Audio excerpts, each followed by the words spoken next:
Hello all.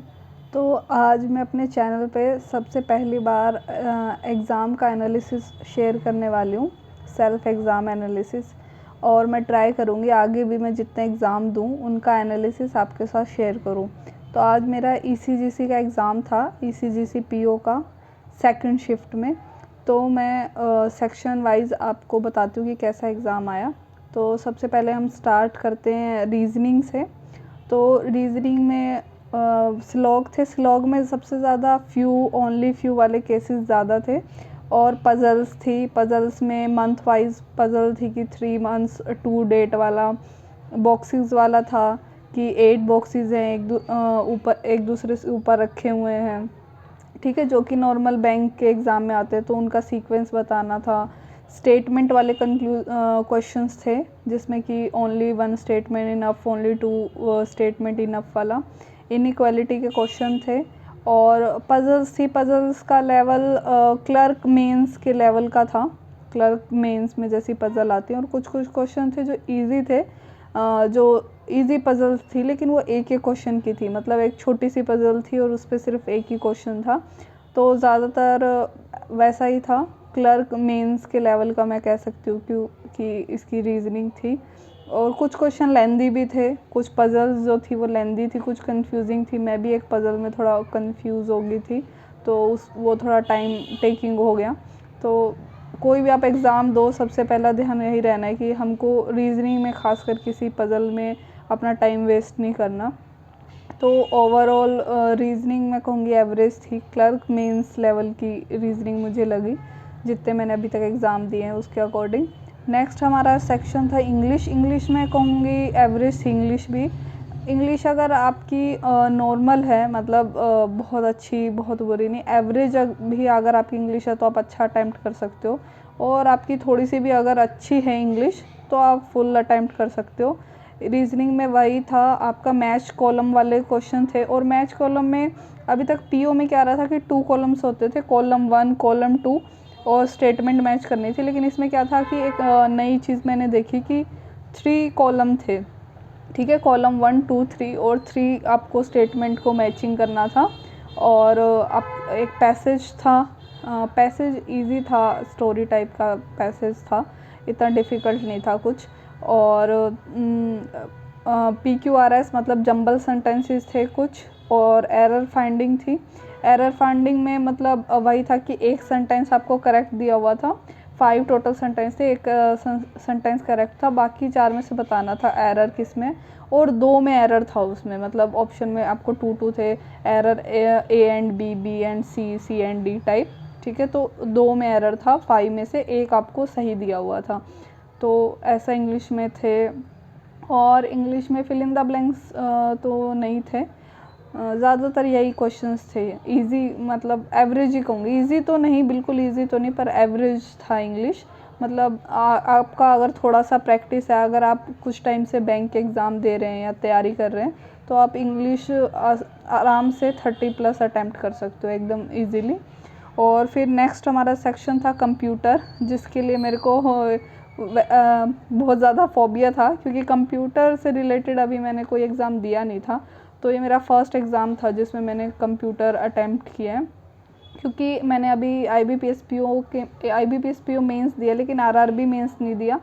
RRB mains में computer आता है, तो अभी तक मैंने कंप्यूटर किसी में किया नहीं था। तो ये मेरा फर्स्ट एग्ज़ाम था। तो और इसके लिए मैंने बहुत बेसिक कंप्यूटर पढ़ा था, और पढ़ा भी बहुत देर था, मतलब मैंने कंप्यूटर को बहुत ज़्यादा टाइम नहीं दिया था।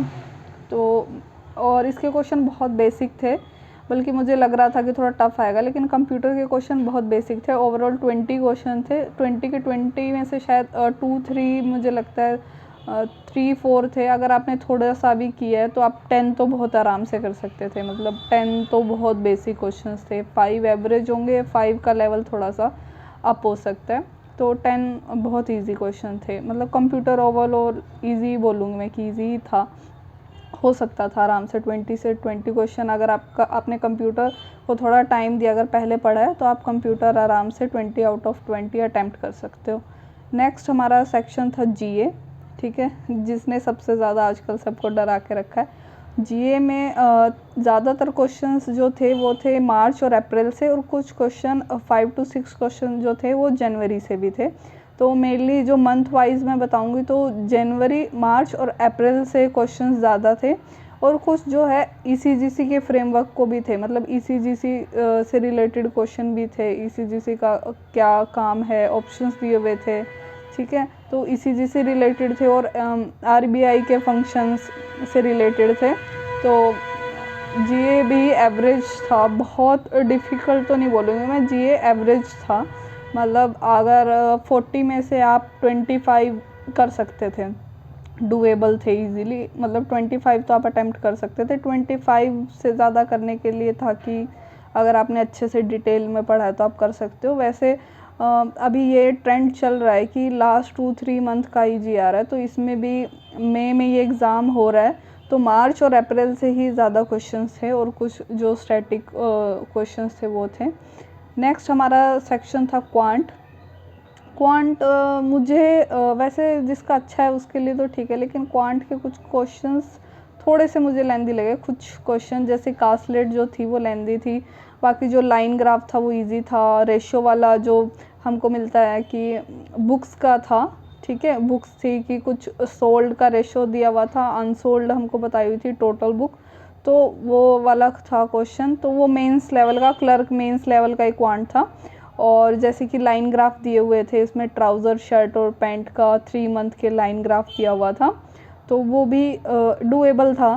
क्लर्क मेंस लेवल का ही मैं क्वांट कहूँगी था। कास्लेट जो था वो थोड़ा सा लेंदी था, वो मैंने अटैम्प्ट भी नहीं किया। बाकी थे जो स्टेटमेंट इनफ वाले 1-2 जो जैसे कि हमारे रीजनिंग में आते हैं, तो वैसे ही थे कि स्टेटमेंट 1 सफिशिएंट, 2 सफिशिएंट। और जो नंबर सीरीज़ थी, हमको मिसिंग नंबर फाइंड आउट करना था, वो इजी थी, आराम से आप कर सकते थे। वो मैंने नोट नहीं की, लेकिन बहुत इजी थी। डायरेक्टली आप इन बिटवीन गैप लेके, जो गैप था बीच में स्क्वायर या क्यूब का गैप आ रहा था, या फिर इजीली मल्टीप्लाई करके हो जा रहा था, तो इजी, बहुत बेसिक नंबर सीरीज़ थी, तो आप आसानी से कर सकते थे। और एक्स वाई का जो रिलेशन आता है हमारा वो था, क्वाड्रेटिक इक्वेशंस, और नंबर सीरीज़ थी, और लाइन ग्राफ, कास्लेट 3, और एक सर्कुलर डीआईबी थी जिसमें कि आपको परसेंटेज दिया हुआ था, वो मेरा हाफ अटेम्प्ट हुआ, इतना टाइम आउट हो गया था। तो क्वांट मतलब एवरेज ही था, क्लर्क मेंस लेवल का, आप कर सकते हो। अब आता है नेक्स्ट एसे। तो एसे डिस्क्रिप्टिव का जो हमारा टॉपिक था, एक था चाइल्ड लेबर का। चाइल्ड लेबर पे टॉपिक था कि चाइल्ड लेबर अच्छा नहीं है, तो आपको उस पर लिखना था। और सेकंड था फाइनेंशियल इंक्लूजन के बारे में आपको लिखना था। ऐसे के 2 टॉपिक थे। फिर था हमारा प्रेसी में एक था, एक साइंटिफिक था, उसमें यूनिवर्स की शेप और टोपोलॉजी के बारे में साइंस रिलेटेड था एक प्रेसी। और एक सेकंड था कि जो वर्किंग ऑफिस वगैरह में जो वर्क कल्चर है, ठीक है, जो ऑफिस में आजकल जो वर्क कल्चर है, कैसे काम हो रहा है, पहले मतलब वर्क फ्रॉम होम चल रहा है, फिर ऑफिसेज में जा रहे हैं, तो उससे रिलेटेड था। वो मैंने ज़्यादा पढ़ा नहीं, क्योंकि मैंने जो साइंस से रिलेटेड था, यूनिवर्स की जो शेप से रिलेटेड क्वेश्चन थे, उसमें आइंस्टीन की थोड़ी थ्योरी के बारे में एक्सप्लेन किया था, तो मैंने वो वाला अटैम्प्ट किया था।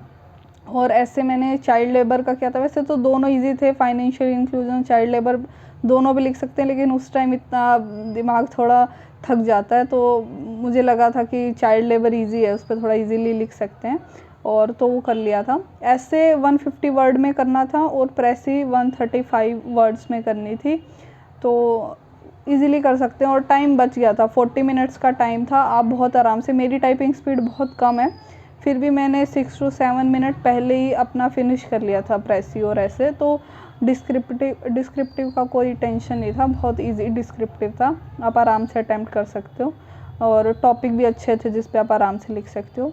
तो ये था ईसीजीसी पीओ का सेकंड शिफ्ट का एनालिसिस। मैं ट्राई करूँगी आगे मेरा ईएसआईसी का भी एग्ज़ाम है वो शेयर करूँ, और जो मैंने पहले अपने एग्ज़ाम अभी तक दिए हैं उनके बारे में शेयर करूँ, कौन से मैंने एग्ज़ाम क्लियर करें, कौन से नहीं करें।